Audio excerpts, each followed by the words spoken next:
Assalamualaikum warahmatullahi wabarakatuh. Waalaikumsalam warahmatullahi wabarakatuh. Alhamdulillah wa syukurillah lillahi ta'ala la rahmatillahi alaina aina fi hazal laili hadarna fi hazal bait insyaallah rahmatullahu alaina wa ala nabil karim Muhammad sallallahu alaihi wasallam haya salimu alaihi Allahumma sholli ala Muhammad wa ala ali Muhammad amma ba'du. Ila hadratin Nabi Mustafa Muhammad sallallahu alaihi wasallam wa ala alihi min azwajihi wa zuriyatihi wa ashabihi kiramil Fatihah. A'udzubillahi minasyaitonir rajim. Bismillahirrahmanirrahim. Alhamdulillahirabbil alamin. Ar-Rahmanirrahim. Maliki yaumiddin. Iyyaka na'budu wa iyyaka nasta'in. Ihdinas siratal mustaqim. Siratal ladzina an'amta 'alaihim ghairil maghdubi 'alaihim waladdallin. Amin. Bapak-bapak yang saya hormati, wabil khusus Pak Ipung sebagai ahli rumah, kita banyak bersyukur kepada Allah.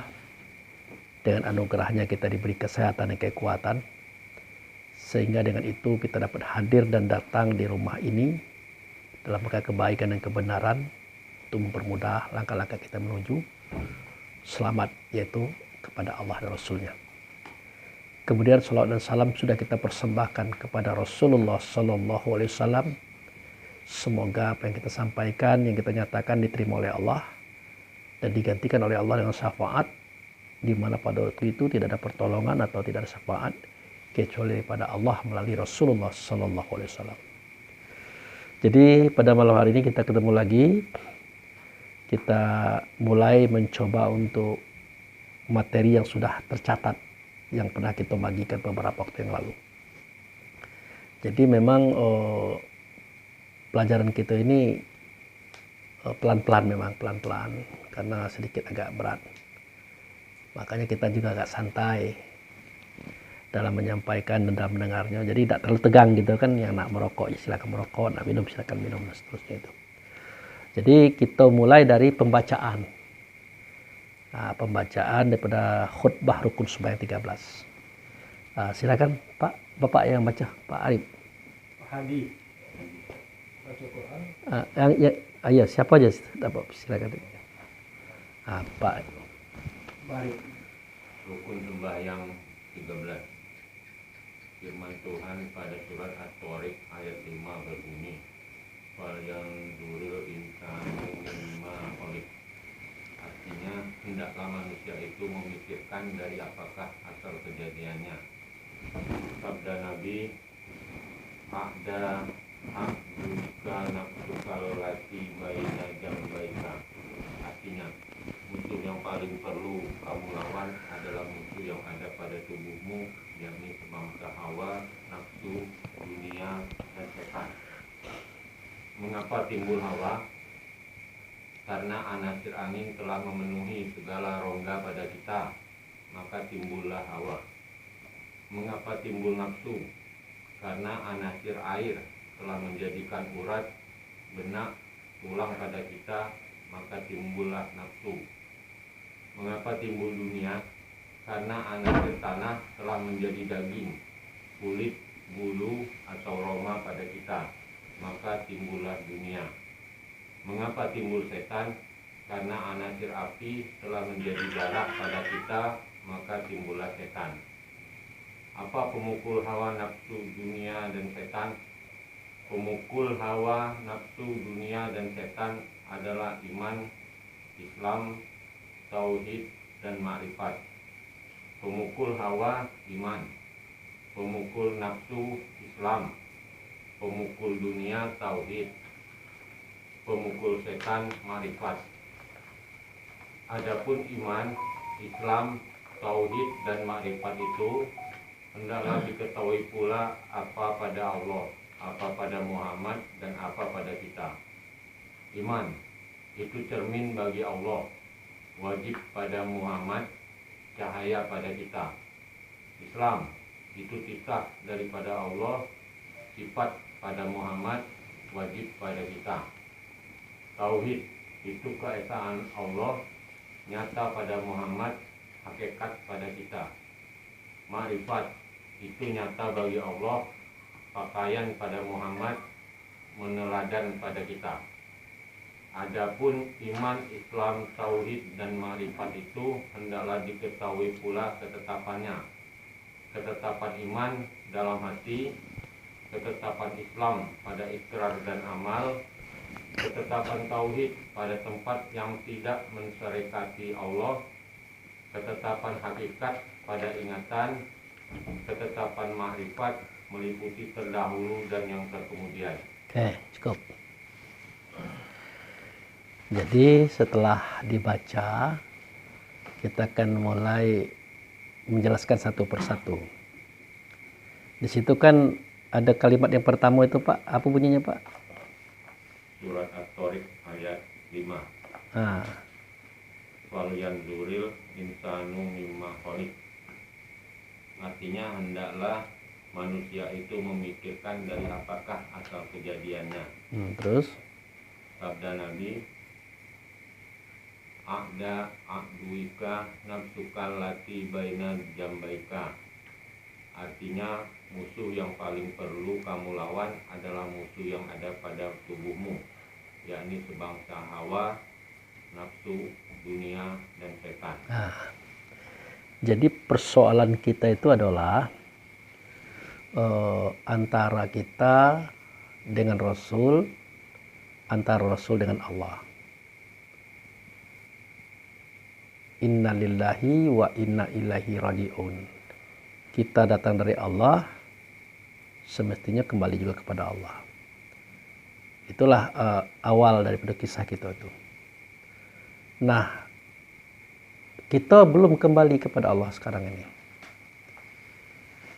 Tapi pasti kembali. Ya Bapak Peng? Nah, kita belum kembali kepada Allah sekarang ini, tapi pasti kembali. Kalau kemarin kita kan belum tahu dunia itu di mana. Makanya kita diturunkan.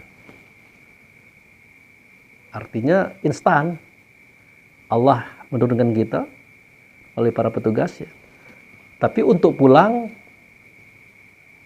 tidak ada ceritanya kita dijemput, Pak. Karena kita diberi oleh Allah modal untuk bisa kembali.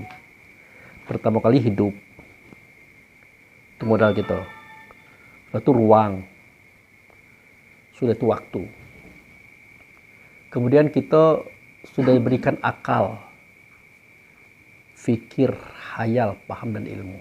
Jadi berkat modal ini, ya berpikirlah kita bagaimana cara kita kembali. Tapi tetap Allah dan Rasul menuntun. Nah, cara kembali itu adalah kenali dulu diri kita. Kenali dulu diri kita. Manakah diri kita yang sebenarnya diri? Ada yang mengatakan diri kita ini Pak Abu. Bukan. Ini tubuhnya, ini badannya, ini jasadnya, ini casing. Ternyata diri kita adalah roh. Nah, roh itulah diri kita. Setelah didalami lagi, ternyata bukan roh. Sesuatu yang dibawa oleh roh, namanya rasa. Nah, rasa inilah yang akan kembali nanti kepada Allah. Rasa itu ucapan, Pak. Rasa. Fungsinya ya merasakan segala sesuatu. Manis, pahit, asam, asin, pedas, kelat, macam-macam itu. Nah, wujud rasa itu adalah cahaya. Nah, itu. Nah, jadi bagaimana caranya kita bisa kembali kepada Allah yang baik dan benar? Nanti seketika ajal kita sampai, mulailah latihan sekarang. Mulailah latihan sekarang. Sesuai dengan pernyataan Rasulullah kepada Abu Bakar. Ya Abu Bakar, anta mutu qablal maut. Wahai Abu Bakar, matilah kamu sebelum kamu mati. Atau kembalilah kamu sebelum kamu dikembalikan. Nah, itulah yang sedang kita olah sekarang. Itulah yang sedang kita pelajari sekarang. Dan itu pula sebabnya kenapa kita harus berkumpul pada malam-malam tertentu untuk berjibaku mengkajinya sekarang. Intinya, ya supaya kita bisa kembali dengan baik dan benar serta selamat. Nah, jadi agar kita mengerti bahwa walaupun kita sifatnya belajar kembali kepada Allah, ada yang ganggu. Ada yang mengganggu. Nah, yang mengganggu itu yang disebut dengan musuh yang tadi dibaca oleh Bapak tadi. Nah, pertanyaannya bagaimana Pak Abu cara kembali kepada Allah? Bagaimana cara kembali kepada Allah? Ya, cara kembali kepada Allah itu ya ikuti kata-kata Allah. Ikuti kata-kata Rasul. Nah, jadi dimulailah dari kalimah yang berbunyi in kuntum tuhibunallah fatabi'uni, itu surah Al-Imran ayat 31. Coba dibuka, Pak. Al-Imran Ayat 31.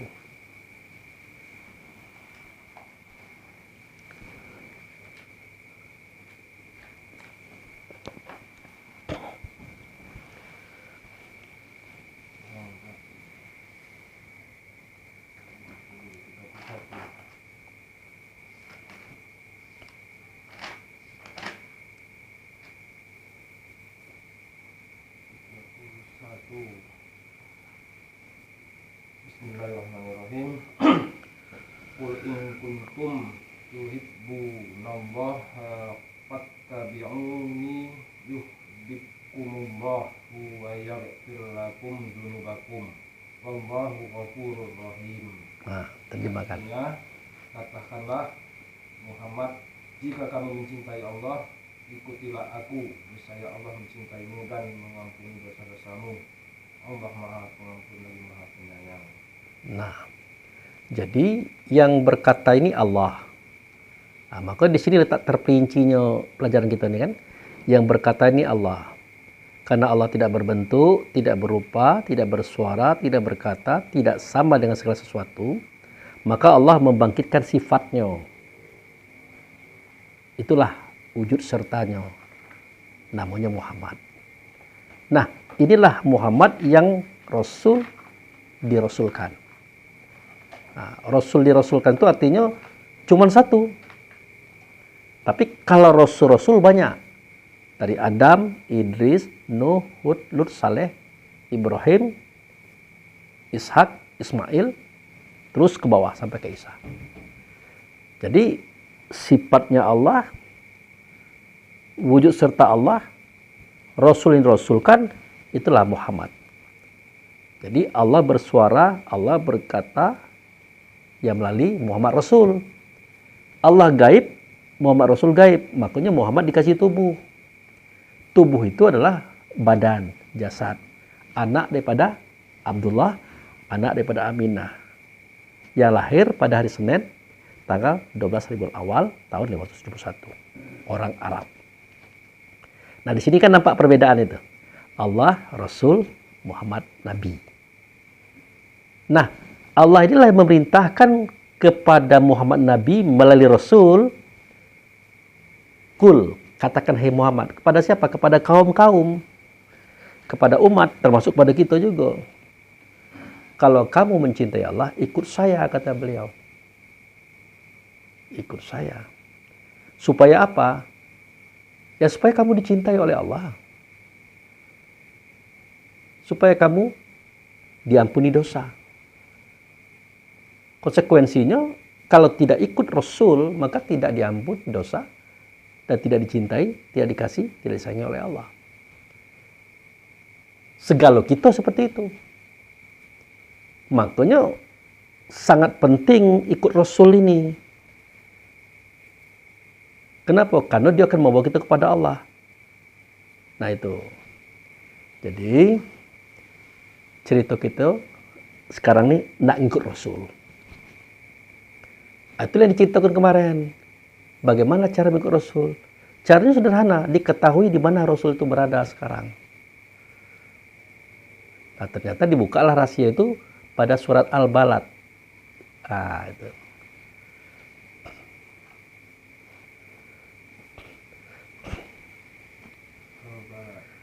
Al-balad.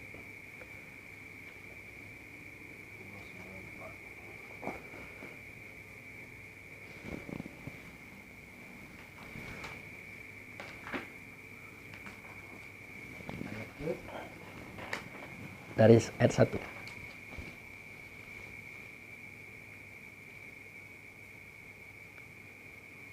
Dibaca, Pak.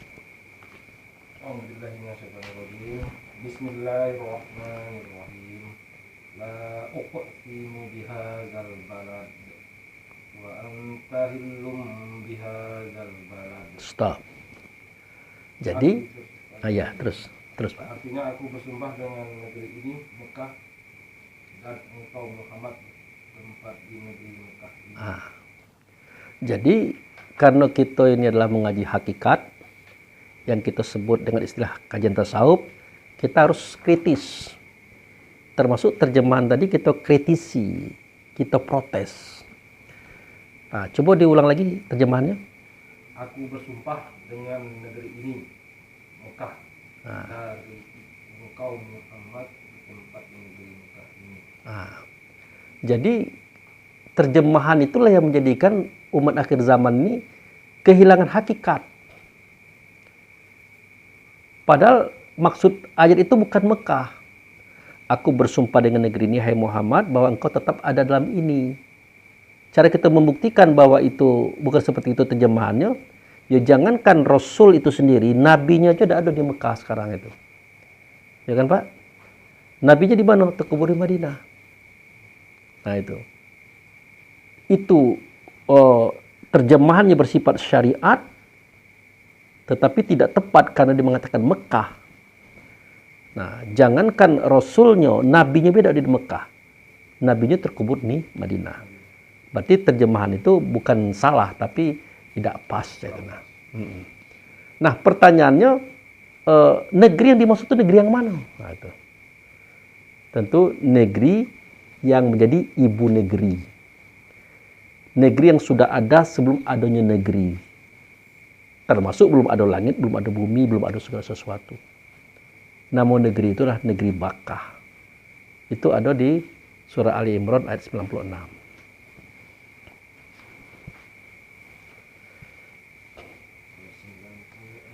Ya.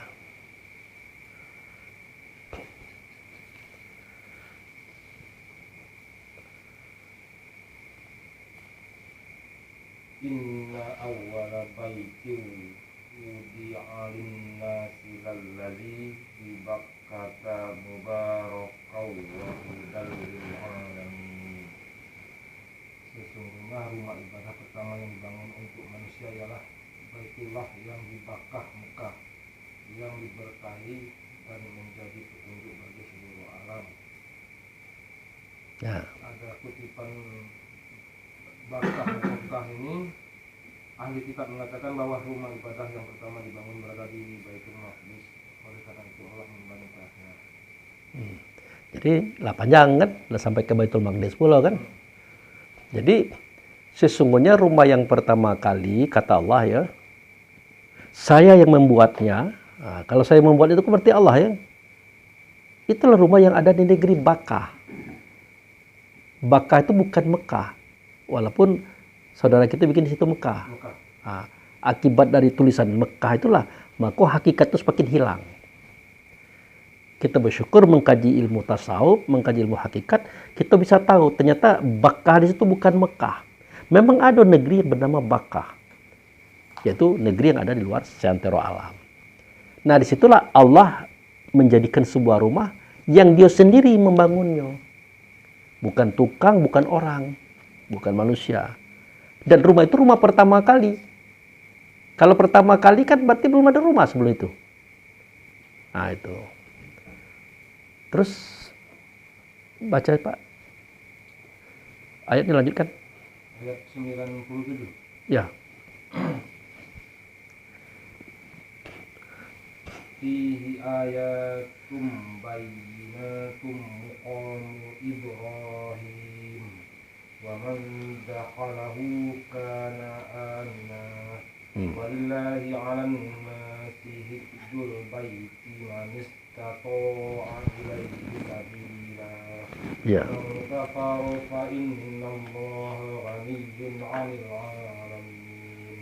Terjemahkan, Pak. Artinya di sana terdapat tanda-tanda yang jelas, di antaranya makam Ibrahim. Barang siapa memasukinya Baitullah, amanlah dia. Dan di antara kewajiban manusia terhadap Allah adalah melaksanakan ibadah haji ke Baitullah, yaitu bagi orang-orang yang mampu mengadakan perjalanan ke sana. Barang siapa mengingkari kewajiban haji, maka ketahuilah bahwa Allah Maha Kaya, tidak memerlukan sesuatu dari seluruh alam. Nah, jadi di sini Allah ceritakan isi rumah itu. Fihi ayatu bainatu maqama Ibrahim. Mandakalahu kana amin. Di dalam rumah itu ada ayat. Di antara ayat itu adalah makom Ibrahim. Siapa masuk ke rumah itu amanlah dia. Ini maksudnya apa? Maksudnya adalah ayat di sini bukan ayat tulisan, Pak. Bukan ayat tulisan, bukan ayat yang ada dalam buku itu. Dia menunjuk bahwa di dalam rumah itu ada para ruh. Para ruh gitu. Nah, jadi seketika Nabi Muhammad berkata zalikal kitabu la raiba fihi hudal lil muttaqin, sedemikian itu kitab tidak ada keraguan padanya, maka sahabat bertanya, "Ya Rasulullah, mahwal kitab?" Kitab itu apa? Dijawab oleh Nabi, Alkitabul Quran. Nah, bertanya lagi sahabat, Quran itu apa? Dijawab oleh Nabi, bal huwa ayatu bainatu fi sudur allazina utul ilmi wa ma yajadu bi ayatina illa zalimun. Nah, kitab itu adalah Quran. Quran itu adalah ayat dalam dada kamu. Nah, ayat dalam dada itulah roh maksudnya. Nah, roh inilah nanti yang akan menyuarakan suara Allah, menyuarakan suara Rasul, mengatakan kata Allah, mengatakan kata Rasul kepada kita yang ada di tubuh ini. Nah, itu. Maka tidak ada yang menzolimi ayat itu, tidak ada yang mengingkari ayat itu kecuali orang zolim. Keterangannya seperti itu. Jadi di dalam rumah itu ada ayat-ayat, maksudnya itu ruh itu. Supaya kita tahu, coba buka surat 29 ayat 49. Yang tadi tetap dibatasi, Pak, yang tadi baca. 29. Ya. Ayat 49.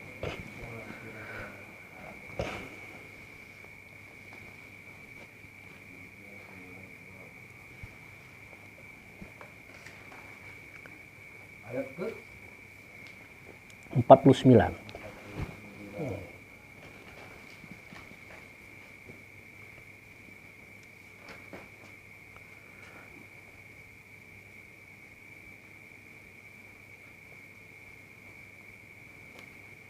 bal huwa ayatum bayyinatun fi suduril ladzina utul ilm wa ma yajhadu bi ayatina illa dzalimun. Artinya sebenarnya Al-Quran itu adalah ayat-ayat yang jelas di dalam dada orang-orang yang berilmu. Hanya orang-orang yang zalim yang mengingkari ayat-ayat kami. Ada penjelasan 639, ayat-ayat Al-Quran itu terpelihara dalam dada dengan dihafal oleh banyak kaum muslimin turun-temurun dan dipahami oleh mereka, sehingga tidak ada seseorang pun yang dapat mengubahnya. Jadi keterangan terakhir yang Bapak baca itulah yang menghilangkan hakikat. Sebenarnya. Iya. Padahal bahasanya sederhana itu. Bal huwa ayatu fi sudur. Sesungguhnya Quran itu ayat dalam dada kamu. Nah, itu. Jadi dia menunjuk kepada roh kita. Diartikan pula oleh saudara-saudara kita adalah ayat-ayat yang dihafal. Maka semakin jauh pengertiannya itu. Padahal pada waktu itu belum ada kitab Quran. Di dalamnya belum ada juz, belum ada nama surat, belum ada ayat. Akibat ada keterangan ayat-ayat Quran yang dihafal oleh kaum muslimin hingga turun-temurun mengakibatkan hilanglah hakikat tadi. Padahal sederhana. Kitab itulah Quran, Quran itulah ruh dalam dada kamu, itulah ayat. Nah itu. Nah, dia nak menjelaskan bahwa dalam rumah tadi ada ayat gitu nah. Dalam rumah tadi ada roh. Di antaranya adalah makom Ibrahim lah. Kalau makom tempat tegaknya ada, berarti orangnya ada di situ. Timbul pertanyaan, siapakah Ibrahim itu, siapakah kita? Kan gitu. Nah, untuk mengetahui siapa Ibrahim, buka surat Al-Baqarah 125.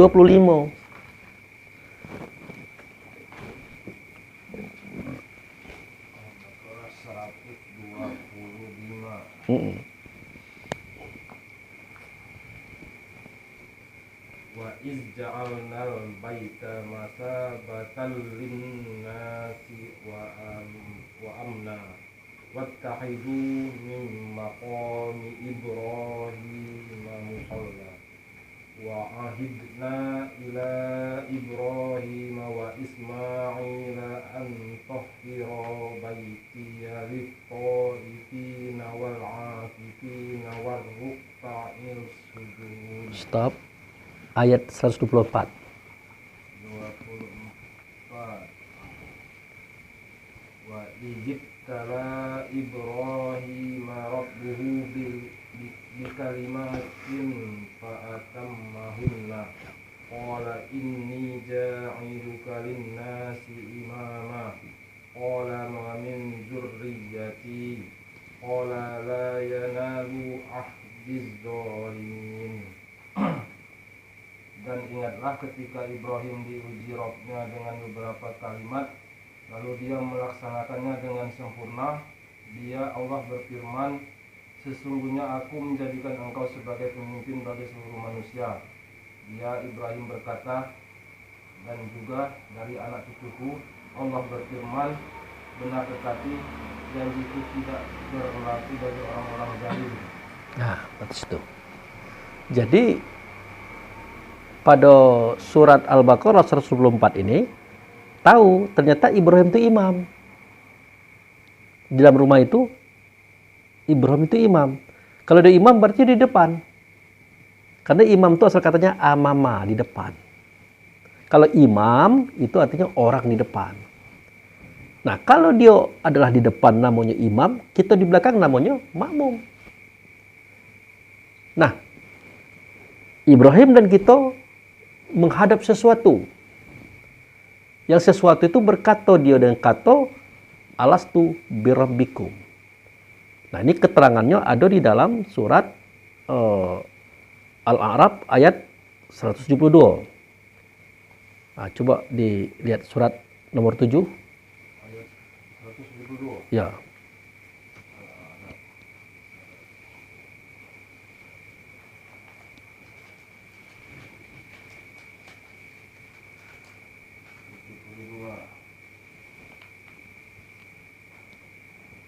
Fa'anjainahu walladzina ma'ahu bi rahmatin. Oh, bukan.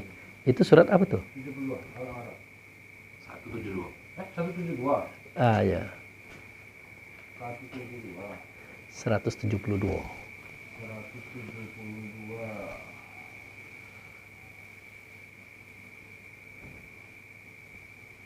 Wa iz akhadha rabbuka min bani adama min zuhurihim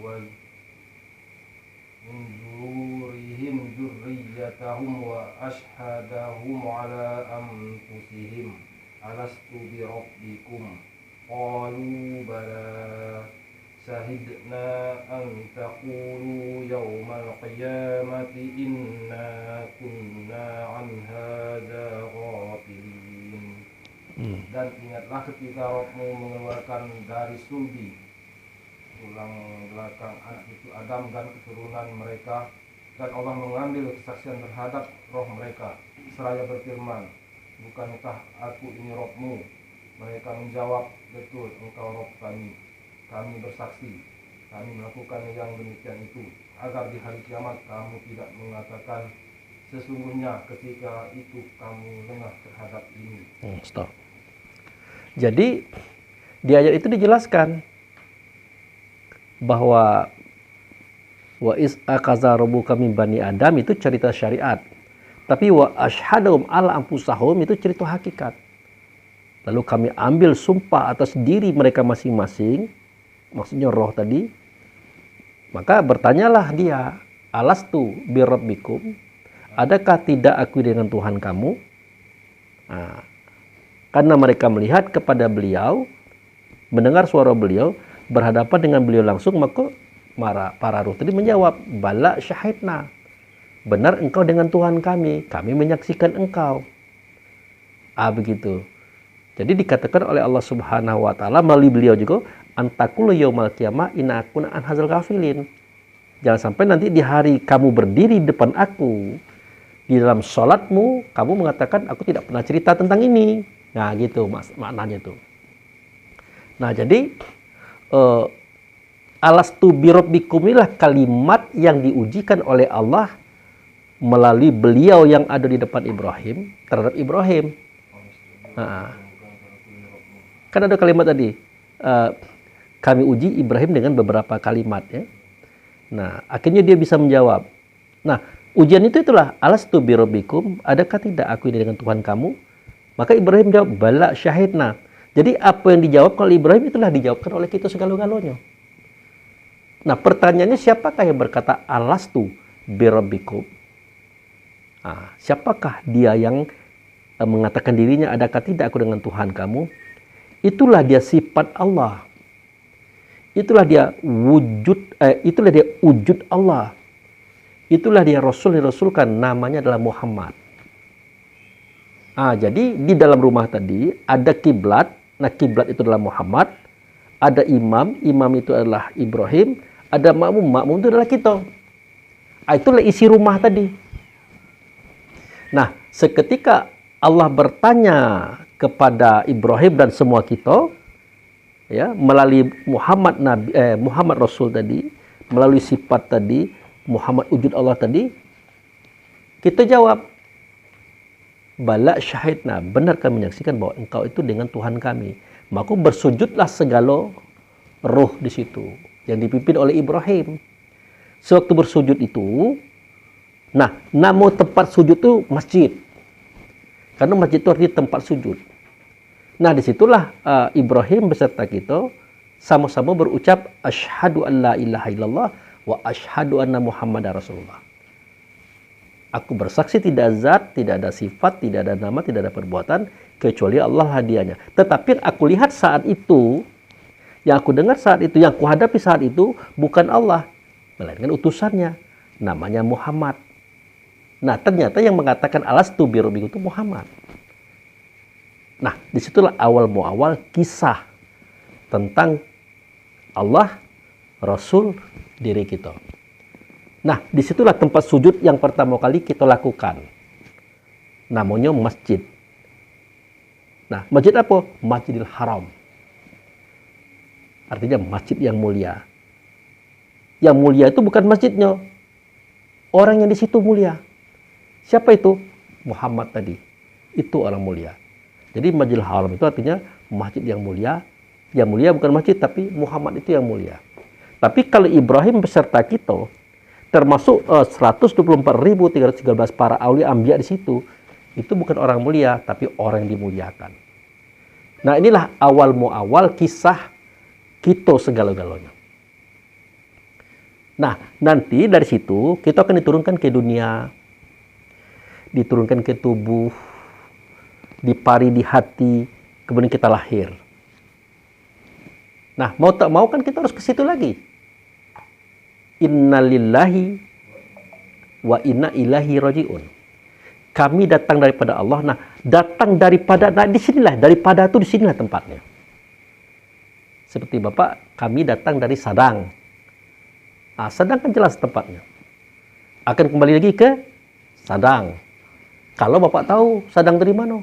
Kalau Bapak lalu berputar Bapak sampai pagi, tidak akan sampai ke Sadang itu.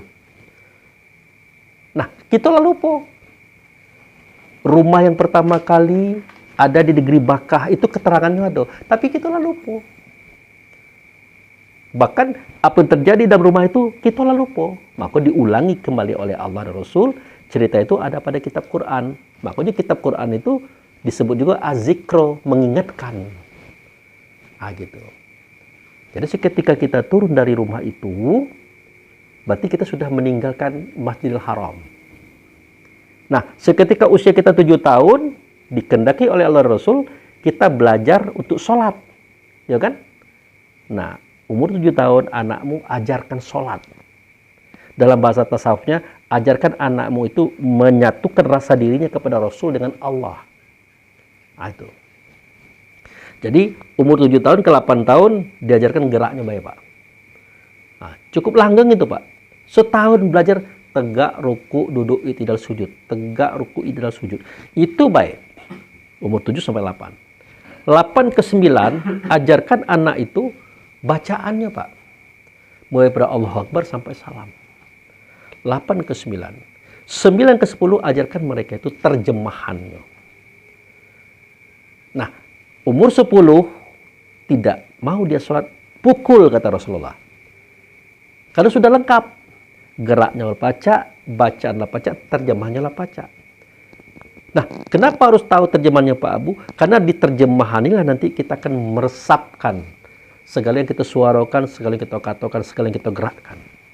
Kalau kita berbicara tentang sesuatu, sementara kita tidak ngerti apa yang kita bicarakan, tidak mungkin meresap, Pak. Ya kan? Makanya kalau kita tengok orang baca kitab Quran nangis, kan sering tuh, Pak. Orang ngimam di belakang nangis. Pas kita tanya, Pak, kenapa Bapak menangis ketika mendengarkan pembacaan kitab Quran? Sahadunian, Pak. Sedihnya saya mendengar iramanya. Pertanyaannya, Bapak ngerti tidak apa yang dia sampaikan? Apa yang dia baca? Tidak, katanya. Nah, ketahuanlah tangisan itu bukan karena dia mengerti, tapi karena keindahan suara dan kesahduan irama. Artinya belum mencapai target. Harapan kita itu kita sedih dan menangis seketika kita paham yang disebutkan itu. Itu kendaknya itu. Nah, disinilah kita sering tertipu. Kita kira orang yang menangis kalau mendengar kitab Quran itu, kita kira sudah khusyuk. Belum. Dia menangis itu bukan karena makna dan pahamnya itu, tapi karena iramanya. Pernah ada Bapak ketemu kasus itu? Kenapa Bapak nangis? Waduh, sedih ini anakku dengar iramanya. Bapak ngerti tidak bacanya? Tidak ngerti. Nah, inilah yang sering menipu kita. Kita kira mereka itu khusyuk. Ternyata tidak. Mereka itu menangis karena iramanya. Tersentuh perasaan karena lagunya, suaranya gitu. Nah, Allah dan Rasul berkehendak bukan hanya sekedar itu, tapi paham dengan maknanya. Itu. Makanya dijelaskan oleh Allah dan Rasul pada sebuah firman surah An-Nisa itu, ya ayyuhallazina amanu la taqrabus shalah wa antum sukaro hatta ta'lamu ma ta'kulun. Wahai orang beriman, wahai orang yang yakin, wahai orang yang pernah melihat Tuhannya, yaitu ruh, kamu jangan mendekati sholat. Mendekati jangan, apalagi ngerjakannya. Kenapa? Kalau kamu sedang mabuk. Nah, di zaman itu, seketika ayat itu turun, memang ada orang mabuk, Pak. Minum tua. Sudah minum tua, ngimam dia. Nah, itu. Tentu wajar kalau Allah melarang. Karena dia mabuk, karena dia minum tua. Hilang kesadaran, hilang perasaan. Hilang pula ingatan. Dilarang oleh Tuhan, kan wajar. Lalu bagaimana nih persoalannya dengan kita yang tidak minum ini? Minumlah tidak, mabuklah tidak ngerti sama pembicaraan kita sendiri. Tidak ngerti apa yang kita bicarakan dengan Tuhan. Berarti lebih ditekankan lagi, sungguh tidak. Jangan kamu dekat sholat. Jangan kamu lakukan sholat. Jadi tegalau, kalau bahasa orang Indonesia apa? Orang Bengkulunya tegalau. Orang mabuk wajar dia cek itu kan. Wajar dia dilarang. Ini mabuk tidak, minum tidak. Kok bisa sama dengan mereka? Jadi mau tak mau, hafal ayat, hafal terjemahan, paham dengan maknanya, hukumnya wajib. Supaya apa? Supaya meresap, Pak. Bayangkan bagaimana mungkin seorang itu berbicara dari hati ke hati kalau dia tidak ngerti omongannya, Pak. Itu. Makanya sebagai alat penampar kita yang selama ini lalai, abai, itu tadi burung beo. Tahu burung beo, Pak? Burung beo tuh beo bodoh. Nanti dia bilang beo bodoh. Akhirnya kita tanya, beo, ngerti tidak kamu apa yang kamu katakan? Apa yang terjadi? Nyulangi lagi kalimat tadi. Beo, mengerti tidak kamu apa yang kamu katakan? Ternyata dia tidak mengerti. Itulah contoh kata Allah dan Rasul untuk orang-orang yang cak kita-kita itu. Seperti kita-kita yang tidak bisa membacanya tapi tidak mengerti apa yang dibaca. Makanya dilarang gitu. Nah, itu. Jadi sudah pas umur 10 tahun anak-anak tidak sholat dipukul. Kalau kita sayang, pukul dia. Kenapa? Karena kita sayang. Karena sholat inilah momentum kita mengulangi kembali kisah alastu bi rabbikum. Allah berkata melalui Muhammad. Akhirnya diungkapkan oleh Muhammad, alastu bi rabbikum, adakah tidak aku dengan Tuhan kamu? Apa kata Ibrahim? Apa kata kita semuanya? Apa kata aulia anbiya pada waktu itu? Bala syahidna. Akhirnya kita sujud. Nah, kita sujud sambil berkata, asyhadu an la ilaha illallah wa asyhadu anna Muhammad Rasulullah.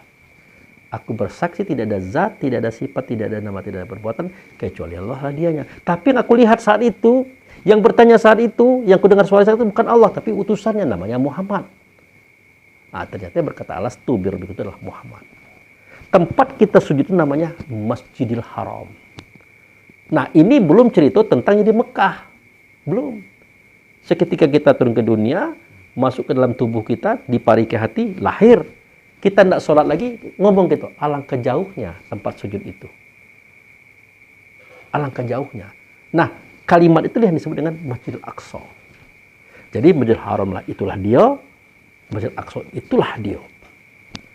Sama dengan lapangan lari, Pak. Ada start, ada finish. Garisnya kan itu juga, Pak. Apa bedanya? Kalau start itu mulai berlari, kalau finish sampai berlari. Nah, inilah yang sering menjadikan rancunya kajian umat Islam di akhir zaman.